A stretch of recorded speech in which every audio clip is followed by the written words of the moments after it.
Thank you, Manchester. It's an absolute pleasure to be here today. We must do this more often. And by the way, I think I've become a West Ham supporter. I was on the wrong carriage on the train. I just want to open my speech with those famous words that everybody knows, but it's crucial to what I'm about to say. First, they came for the socialists, and I did not speak out because I was not a socialist. Then they came for the trade unionists. I did not speak out, for I was not a trade unionist. Then they came for the Jews, and I did not speak out, because I was not a Jew.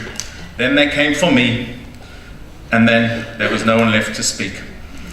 I thought long and hard about using these words. They were written during one of our darkest hours, when a man turned on his fellow man.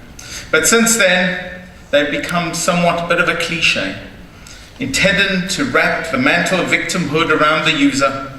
Overuse has rendered this powerful plea to recognize each other's humanity as little more than a punchline. First they came for the dog walkers. First they came for the public smokers. First they came for the better in Europe. First they came for the better out of Europe supporters. First this group, first that group. But try as I might, I've been unable to get these words of that poem out of my head. They come to me when I hear the news, when I see the latest headlines. Because so much of what I read and hear makes me think, they're coming for the Jews again. And no one is speaking out again. A perfect example of this is terrorism. We're gathered here today to commemorate recent attacks, to say no to terror, whether here, in Paris, or in Jerusalem. But as a human being, I'm happy to lend my name and voice to this cause. After all, as a human being, I too could be the target of terrorism. That's the very logic of terrorism that gives it its name, gives it its power. It's the logic of random, arbitrary violence. It's the terror of knowing that anyone, anywhere, could be the next victim. But it's important for me to be here as a Jew, because for us Jews, terrorism is an especially difficult, relevant subject. Normal rules do not apply to us. Different logic at play. The violence against us is not random and is not arbitrary. It was not random last year in Paris. It was not random in 2008 in Mumbai. It is not fear of arbitrary violence that puts 24/7 security around our synagogues. It's not fear of arbitrary violence that causes so many to consider hiding their religious identity when in public. And if something is not random, then there must be a cause. There must be reasons for this violence, but people aren't interested in those reasons. What they are interested in is excuses. You can hear them as soon as the violence happens in Jerusalem, in Paris, in Manchester. It's the occupation. That's why there's violence. It's the settlements. Justified. It's Israel. There's always something, there's always an excuse. They are coming for the Jews, and no one's speaking out. And so this is the terrible paradox of terrorism against us Jews. We are the most likely to be its victims, and the least likely to have its victimhood recognized. Now let me say a few words about victimhood. There is no special status, dignity to be found in being a victim. To be a victim is a tragedy, not a badge of honor. As the chairman of the Zionist Federation, I could not say otherwise, because what is it to be a Zionist if to refuse to be a victim? And what is Zionism if not the demand to no longer be vulnerable to victimhood? But just because we don't want to be branded as victims does not mean it's okay for others to deny that label when it's appropriate.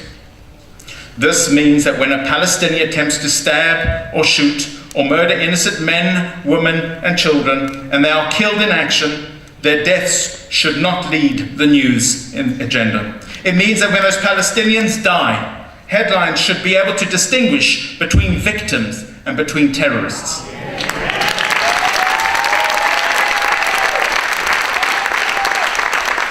But unfortunately, alas, the headlines that are seen by millions across the world have been unable to make this distinction. I wish this was some mere accident, some occasional mistake, but during the seemingly endless wave of violence that we are commemorating here today, we have seen distorted headlines. Too many for it to be a mere coincidence. When the US Vice President Joe Biden arrived in Israel, he was greeted by an immediate spike of Palestinian violence. There were 3 different attacks that day, resulting in 1 death and multiple injuries. So how did the media respond to this Palestinian Welcome Committee? Here's the International Business Times headline: 3 Palestinians shot dead as Biden arrives. And the New Zealand's number one news, Palestinian shot dead by Israeli security forces in all separate incidents. This demand that Palestinians always be the victim is bad news, literally. It's bad news for anyone who wants to understand the conflict, and therefore bad news for anyone who wants to resolve the conflict. But the inability to correctly assign blame and sympathy to the appropriate individuals has repercussions. And this extends beyond the Israeli-Palestinian territorial dispute. Because if we go back to the words of the poem, it's not just a plea to recognize the common humanity of all people, it is also a stark warning. First they came for the communists, then they came for the trade unionists, then they came for the Jews, and then they came for me. And there was no one left to speak out. If you cannot bring yourself to do the right thing for the sake of others, he's saying, then at least do the right thing for yourself. Today we can see where this failure to follow his warning leads. For years, if not decades, it's been acceptable excuse in action. Any violence against Jews in the Middle East.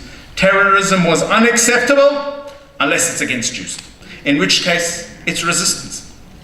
People had their own right to their states unless it was Jews, because they are not a people. Every person deserves human rights, except of course the Jews, because those descendants of pigs and apes, those killers of prophets and murderers of children, were not even human.